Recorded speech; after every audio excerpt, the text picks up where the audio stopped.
Just a day after issuing a threat in response to an alleged US spy flight, North Korea has launched a ballistic missile towards the sea. On Wednesday morning, the long-range missile flew for over 60 minutes before ultimately falling short of Japanese waters. Following its declaration of retaliatory action against alleged US spy plane violations of its airspace, Pyongyang proceeded with its launch. Earlier this week, there was a declaration of intent to take down those aircraft. The allegations have been dismissed by Washington, asserting that its military patrols adhere to the principles of international law. The security situation on the peninsula has intensified this year due to North Korea's testing of advanced weaponry. Additionally, the nation has carried out an unprecedented number of missile launches in 2022, some of which have the capability to reach US territory. As a reaction to this, the United States and South Korea have intensified their collaborative military exercises in the vicinity of the peninsula. To this day, Pyongyang has persisted in conducting missile launches, including the testing of a novel ICBM in April that was touted as their most formidable missile yet. Additionally, they made an attempt to launch a surveillance satellite in May, but were unsuccessful in their endeavor. According to the Japanese Coast Guard, a missile launched from North Korea on Wednesday traveled in an eastern direction from Pyongyang for over an hour, before ultimately landing in the sea west of Japan at approximately 11:15 local time, 2:15 GMT. The South Korean military reported that this high-trajectory flight covered a distance of 1,000 kilometers, 621 miles. Following Wednesday's launch, officials from South Korea and the United States promptly convened for a meeting, during which they released a statement reaffirming their commitment to a fortified collaborative defense. The South Korean Joint Chiefs of Staff expressed their strong condemnation of North Korea's recent launch of a long-range ballistic missile.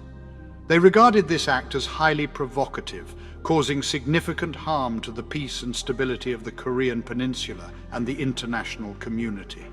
Furthermore, they emphasized that this action clearly violates the resolutions set by the UN Security Council. In a press briefing on Wednesday, Matthew Miller, the spokesperson for the State Department, expressed concern over the violation, stating that it has the potential to escalate tensions in the region unnecessarily.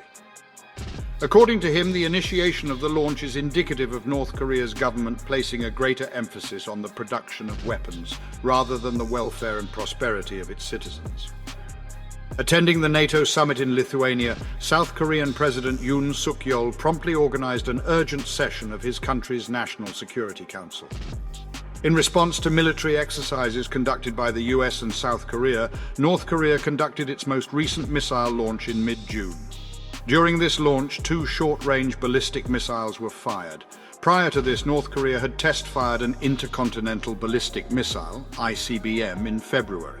The long-range capabilities of intercontinental ballistic missiles, ICBMs, are a cause for concern, especially when considering their ability to reach the mainland of the United States. In November 2022, during a test conducted by Pyongyang, a high-angle, short-range trajectory was utilized. However, the Japanese government stated that if the trajectory had been lower, it could have potentially reached the mainland of the United States. Following the recent exchange of heated rhetoric from Pyongyang, Wednesday's launch took place.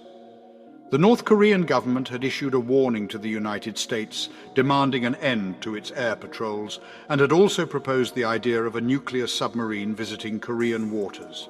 Accusing a US surveillance aircraft of trespassing into North Korean airspace, Kim Yo-jong, the influential younger sister of North Korean leader Kim Jong-un, issued a warning on Monday.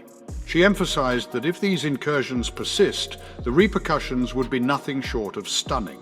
According to Professor Leif Erik Easley, an expert on North Korea at EWHA University in Seoul, this kind of rhetoric aligns with Pyongyang's typical strategy of exaggerating external dangers to consolidate domestic backing and validate their weapons testing activities. Referring to the NATO summit, where leaders from South Korea and Japan were scheduled to meet on the sidelines, he mentioned that Pyongyang frequently coordinates its missile launches to disrupt what it sees as diplomatic alignment against its interests. In spite of the United Nations imposing sanctions, Kim Jong-un has made numerous declarations to intensify his nation's manufacturing of nuclear warheads and advancement of more potent weaponry. Late July is anticipated to be the time when the most recent advancements in North Korean technology will be showcased to the public.